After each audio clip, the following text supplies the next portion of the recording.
Eddie, you did 3 and 4 years, 2000, 02, 03. Then you did the 4 in a row and then lost a tip, and then 2011 was revenge. So that's your 8 All-Irelands. Where were you in that whole spectrum of like, this is a bit anticlimactic to, Jesus, this is everything I ever dreamed of, All-Ireland final day for you? Yeah, it was as the lad said, to echo that, a very special experience, but it became addictive. It just really became addictive. The journey, the friendships, the loyalties, as Pat said, I know where the All-Ireland medals are, but they're not on display. They're not something you take out every so often and go deadly and clean it up. You don't. That's not what it's about. I think it's all about the nights of hard training. We used to go down to Langton's, and Brian was very big on this. Like, and if you didn't go down to Langton's, there was a couple of years, if you weren't, he'd pull you for that, like, because that was equally important to get after training. Yeah, go down, have a bit of grub, and spend a bit of time together. And he was very big on spirit, and he felt that was where it was. What you done on the pitch was on the pitch, and different things. We were able to separate that because we tore each other apart on the pitch, and we asked the questions of each other. And he used to always say that. He said, "We experience everything here on the training pitch. Nothing becomes a surprise then when we get it inside in Croke Park or in wherever it was." But it's all about that. And I dreamt of this as a young lad. I was, mainly a hurler on the ditch, never played underage for Kilkenny or anything like that. And went to matches with my uncle. And, hurling was a passion. It's like everyone, wherever you are in your club or your parish, the GAA is central to that. And there was the dream of that. And local fellas, you want to be like the guys that had gone before us. So, and I think Brian Cody would have sold that dream to us. And in time then it became just a year-on-year thing. And then it became, like as Joe said there, it's a little bit anticlimactic. I didn't find that. I understand the point you're making. You can kind of certainly at a moment kind of go, oh Jesus, but the homecoming, the meeting your family, the nights out together, I think it's all about that. It's even just the day or two, then when it settles down, going off on the Tuesday together. I remember even 06 especially, but the first year for me, 2000 was special. I remember Willie O'Connor, Kilkenny were after losing 2, and this was, on the brink of being the first team to lose 3 in a row. And I think Philly Larkin or someone said something about, we have to be willing to die for it and all this. And Willie O'Connor came out with the famous line. He said, "Oh, don't mind you're fucking dying for it at all." He said, "I'm willing to fucking kill someone for this." and no better man than Willie. Died and broke his ribs in the first half. I got called in at half time, said, "You're going on, Willie O'Connor has 2 broken ribs, you're coming off." And Willie is lying on the table, groaning, and eventually Cody says, "Yeah, Willie is going off," and Eddie Brennan's going, "I'm not going off," and he jumps up off the table and he's holding his ribs. I don't know how he done it, because anyone that hurt their ribs will know to sneeze or to roll, anything. That was Willie. But 2006, we had there was in the run up to it, Brian used to like having an odd little random kind of meeting out of the blue on a Tuesday night, and he was worried about, setting the tone and getting things right. And yeah, I used to love that was the meetings where I wasn't a good person to talk or motivate lads. Some lads have that gift. Noel Hickey was one guy that could talk very, very calm, and he would say something and it would you just knew then you were ready. And he just said it to Hickey anyway, and he says, "Well, he said, we need to hear a few lads," and someone would speak and he'd go, "What do you think, Noel?" And Noel Hickey had and he'd settle himself, and you knew, oh Jesus, because he's, the good speakers take a few seconds and they get ready. And next thing Hickey says, "I'm after waiting 2 years to get at Brian Corcoran." And it was like, he said, he won't be fist pumping up into the stand in front of me.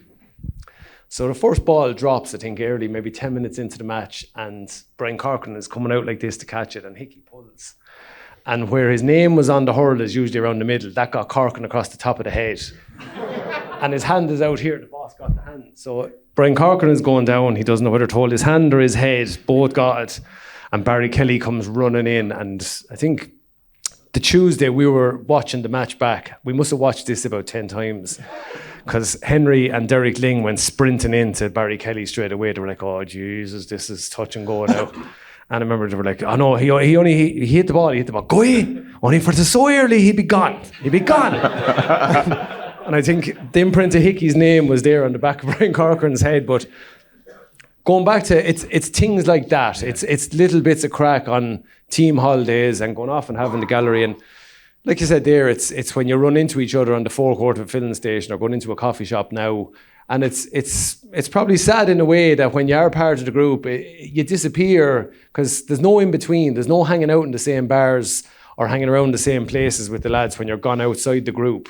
You move on. And it's just those special memories. And again, like Pat said there, just very, very lucky to know that, well, you know, on 25 years, you do go and meet up, because the group, no matter, with the best will in the world, and I think maybe the Clare lads and some of the other teams are very good to meet up, but generally the group just moves on, and life takes hold of it, and that's where you reflect on it and go, geez, there were great old times, there was great crack and funny things, you know, that happened on team holidays, and that's what you do it for. How ruthless was Cody? You know, talk a wee bit about, you know, like...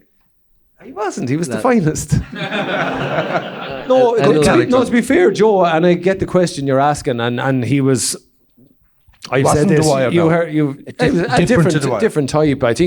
I feel, in my opinion, I think Brian Cody had a shorter career himself. Injury didn't let him, you know, play for Kilkenny for a long time, and I think that when he got the role, I think that motivated him a little bit. He wanted lads to get the most out of him, and he often said that to us. But I needed someone like Brian Cody because he was firm with me, and he, you know, it was the tough love to a certain degree, and that got the best out of me. I needed that. But Brian Cody was very, very good to us all, and, you know, none of us will ever know things that went on. Like, you know, there was different things. Did you fear him? You did, yeah, but it was a respectful fear. I think there's a balance there with that. You knew that if like, give us an example. Like, give us Brian Cody's big thing was tough love. If you didn't, if you were kind of behaving outside of what was going to hurt the team, and again, your personal life or, you know, messing, whatever it was, he often said, like, there was great crack, but there was obviously, you had to switch in and out of that. But he was very much on that if you weren't aligned to the rest of the group, and he often said if one person is off the boil, then it just brings the whole thing down. And I remember one day it was the big thing, spirit was his big thing. And during a league campaign in 05 or 06, I wasn't playing well. And I was handed, I remember going up to play tip one day, I think in Thurles, and I got number 28. And at the time you were like, you know, if you were up in the lower sub numbers, you had a good chance of getting on or whatever. And I remember the same day kind of going, Jesus Christ, fucking 28. And I kind of was making a bit of a joke of it to some other lad. And I'll be honest, when you're feeling sorry for yourself, you look for an ally almost, and you want to kind of vent a little bit, and you just drag it down. I've no doubt he saw it. So the next day we land back up for another match a week later, and it's number 30.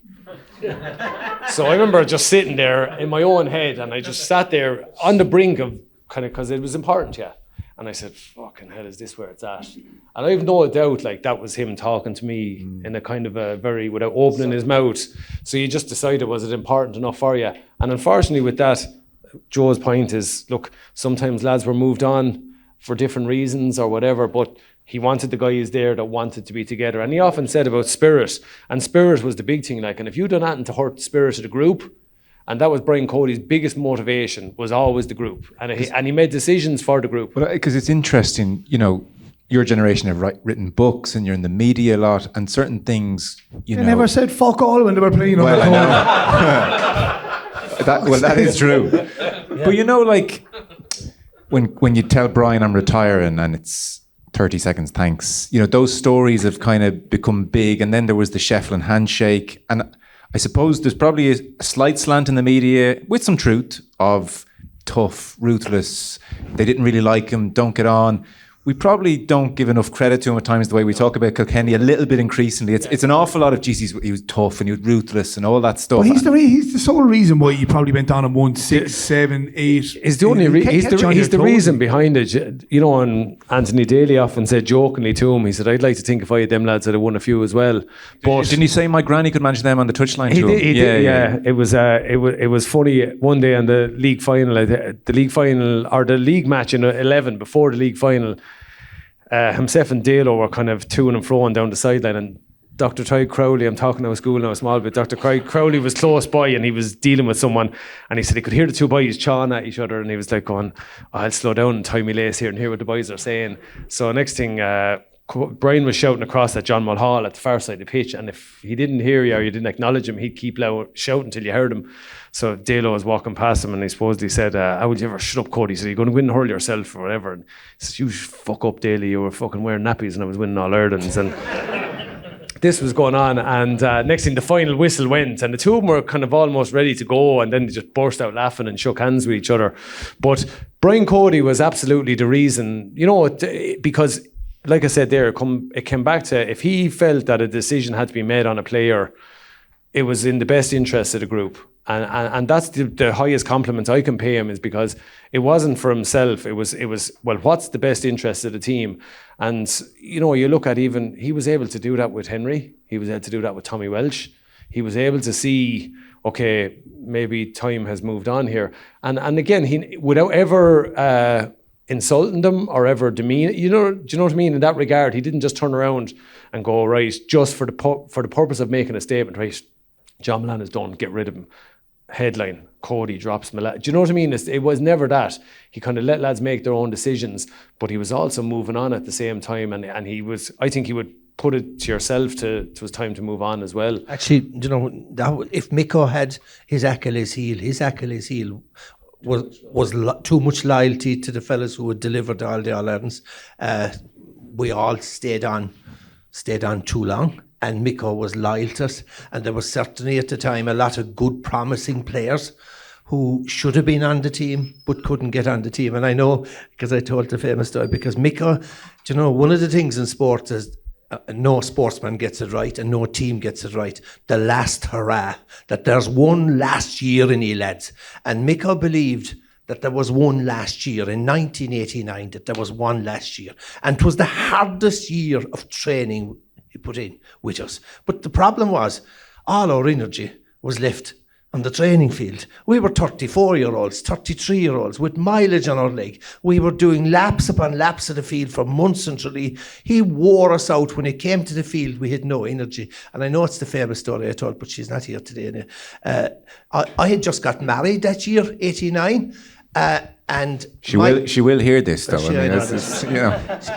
She's heard it several times. But anyway, my regime was, I was a teacher in Bantry. I drove 34 miles home to Timperno. I'd leave Rosalie off to have her dinner. I'd walk in the bar for an hour. Then I'd head off to Tralee. Come back from Tralee about 10 o'clock. I'd walk the bar. She'd be finished. And I remember this was a couple of weeks after we got married, and I remember getting up to the bedroom and I was bollocks after training. I was absolutely benjexed. And seemingly, as happens, I throw myself into bed and the hand comes over. And I said, Rosalie, for fuck's sake, I said, Jesus Christ, I'm absolutely wrecked. And she said, if Miko Doyle wanted you to do it, you do it. She was right.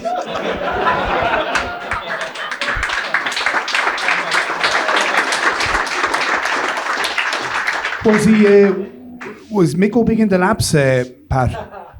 I tell you this, I swear to God, and people talk about Miko, he was old-fashioned, but even up to when he retired, going through the Laois era, going through the Kildare era, going through the Wicklow era. And Miko, you can say, he had the footballers in Kerry, but Miko got a tune out of all those counties he was in. He got a great tune out of him. And Miko's philosophy, training philosophy, was laps of the field in winter time. We did laps upon laps upon laps. And there was two things about the laps there. There was two things. One, it built up the stamina that you required for the season ahead. That was number one. But the fella who would give you his all in the 30 laps in the mud in January, he's the fella that'll give his all in July. But one final thing, you say, what quality, outside of the fact that he was a motivator? I look at Willie Mullins in racing, and I look at Aidan O'Brien, and Miko had this amazing capacity during the season of recognising when a fella's had enough, when a fella needs more. He'd tape it off. He'd say to Ger Paul, you're finished now. Other fellas, he was just brilliant. And I can tell you this, every year with any county that he trained, the counties always peaked on the right day. That's testament to the effectiveness of those laps of the field. The reason why I say that, what year was he with Wicklow? Was it 2010 or was it the year he went in with Wicklow? And they were going for trials anyway, and I was talking to one of the Wicklow players up in the All-Stars, the City West at the time, and I said, what was Miko like, and what were the trials? So he called 60 lads for the trials. So the lads arrived, 60 lads, thinking they were going to be playing the game of football, and it was going to be A versus B or C versus D. 60 lads arrived, and it was one Sunday morning. Laps, more laps. So off you go, lads. Trial 2 the following Sunday. Lads expecting we're going to be kicking a bit of ball, you know what I mean? Try making an impression on Micko. Laps, more laps. Third Sundays went from 60 down to 40, down to 35. Laps. Until one lad turned around and said to Micko, said, like, can we not fucking change it up, like, or change it up? So that's grand. Run the other way. Laps. And with that, he got it down to 30 lads, your man was telling me. And that was his panel assembled for the year, yeah. Wow.